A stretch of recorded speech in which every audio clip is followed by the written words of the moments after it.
मेरे प्यारे दोस्तों, ज्ञान के सागर में आपका स्वागत है। दोस्तों, क्या आप जानते हैं कि 84 कोसी यात्रा की परंपरा कब से शुरू हुई और वो कौन लोग थे जिन्होंने सबसे पहले 84 कोस की यात्रा पूरी की और इस यात्रा का पुण्य कमाया? चलिए दोस्तों, हम आपको बताते हैं।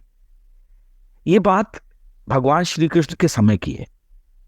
कहा जाता है कि जब यशोदा मैया और नंद बाबा ने श्री कृष्ण की तीर्थ यात्रा पर जाने की इच्छा जताई, तब श्री कृष्ण ने आह्वान कर सभी तीर्थों को ब्रज ही बुला लिया और मैया यशोदा व नंद बाबा को इस तरह से 84 कोस की यात्रा का पुण्य कमाने का मौका दिया।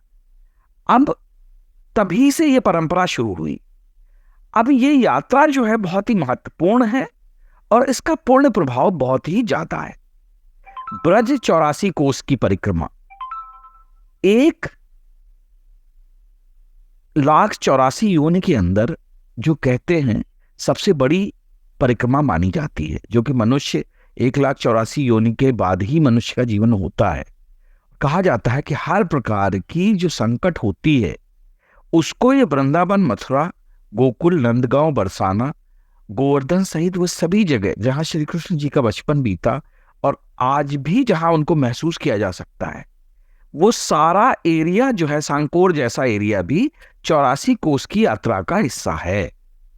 तो ये वो सारी जगह हैं जिनको कि 84 कोस की यात्रा में शामिल माना जाता है और यहां पर यात्रा करने से समस्त प्रकार के आपके पाप नष्ट हो जाते हैं और आपको भगवान श्री कृष्ण द्वारा प्रदत्त इस पुण्य का लाभ मिलता है। वेद पुराणों में भी ब्रज की 84 कोस की परिक्रमा का बहुत महत्व है। ब्रज भूमि भगवान श्री कृष्ण एवं उनकी शक्ति राधा रानी की लीला की भूमि है। इस परिक्रमा के बारे में वाराह पुराण में भी बताया गया है कि पृथ्वी पर 86 अरब तीर्थ हैं और वे सभी चतुर्मास में ब्रज में आकर निवास करते हैं। यानी कि आप समझिए, ब्रज भूमि जो ब्रज मंडल है वो एक ऐसा है कि जहां की एक एक चप्पे चप्पे पे भगवान श्री कृष्ण की, जो कहते नहीं है कि एक वहां पर उनका आशीर्वाद विद्यमान है। तभी जो है इस 84 कोस की यात्रा का जो परिक्रमा का जो वर्णन है वो सभी वेदों में, पुराणों में, वाराह पुराण में भी दिया गया है। अब आप एक समझिए, भगवान कृष्ण की जो लीलाएं हैं उनसे वहां यहाँ के और आसपास के एरिया के 1100 सरोवर भी जुड़े हुए हैं। क्योंकि जब आप ब्रज 84 कोस की परिक्रमा करते हैं तो इसमें मथुरा के अलावा राजस्थान और हरियाणा के होडल जिले के गांव से भी ये यात्रा होकर गुजरती है।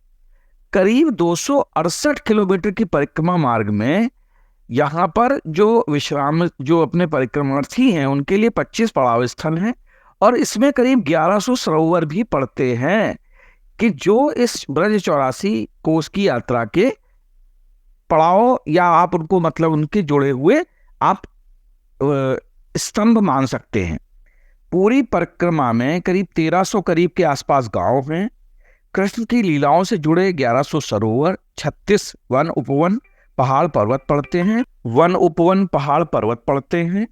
बाल कृष्ण की लीलाओं के साक्षी उन स्थल और देवालयों के दर्शन भी परिक्रमार्थी करते हैं जिनके दर्शन शायद पहले ही कभी किए हों। परिक्रमा के दौरान श्रद्धालुओं को यमुना नदी को भी पार करना होता है। ज्यादातर ये 84 कोस की जो यात्रा है चैत्र बैसाख महीने में होती है, चतुर्मास या पुरुषोत्तम मास में नहीं होती है। परिक्रमा यात्रा साल में एक बार चैत्र पूर्णिमा से लेकर बैसाख पूर्णिमा तक निकाली जाती है।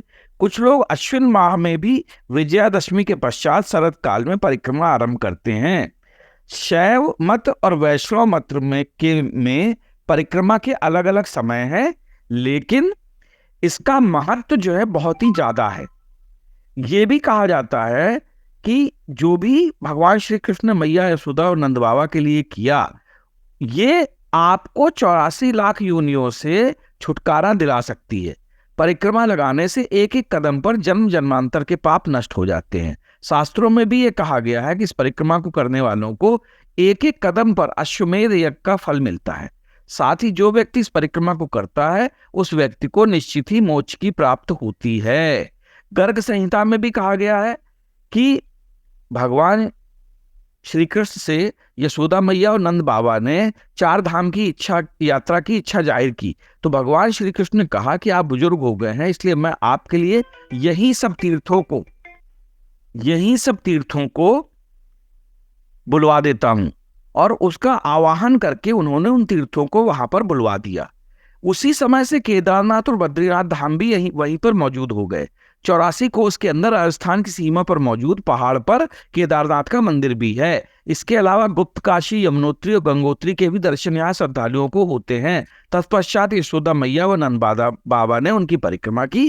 तभी से ब्रज में 84 कोस की यात्रा की परिक्रमा की शुरुआत मानी जाती है। यह यात्रा 7 दिनों में पूरी होती है और लाखों लाख लोग इस यात्रा को करते हैं और पुण्य कमाते हैं। ये यात्रा मथुरा से शुरू होती है, जो आगे चलकर मधुबन, तालवन, कुमुदवन, शांतनु कुंड, सतोहा, बहुलावन, राधा कृष्ण कुंड, गोवर्धन, काम्यक वन, सचदर सरोवर, जातिपुरा, डीक का लक्ष्मण मंदिर, साक्षी गोपाल मंदिर, जल महल, कामोदवन, चरण पहाड़ी कुंड, काम्यवन, बरसाना, नंदगांव, जावट, कोकिलावन, कोसी, शेरगढ़, चीरघाट, नौझील, श्री भद्रवन, भांडीरवन, बेलवन, रायावन, गोपाल कुंड, कबीर कुंड, भोई कुंड, ग्राम पडरारी के वनखंडी में स्थित शिव मंदिर, दाऊजी, महावन, ब्रह्मांड घाट, चिंताहरण महादेव मंदिर, गोकुल, लोहवन, वृंदावन के मार्ग में आने वाले ये सारे जो है इस मार्ग के पौराणिक स्थल हैं। इसलिए 84 कोस की यात्रा अगर जीवन में मौका मिले तो जरूर करनी चाहिए, क्योंकि उससे आप जन्म जन्मांतर के बंधनों से छूट जाते हैं और मोक्ष प्राप्त करते हैं। ये भगवान श्री कृष्ण द्वारा दिया गया मतलब अपने देश के लोगों को, अपने सनातन धर्म के लोगों को एक बहुत ही बड़ा वरदान है, जिसका कि फायदा हम सभी को उठाना चाहिए। जय श्री कृष्ण। राधे राधे।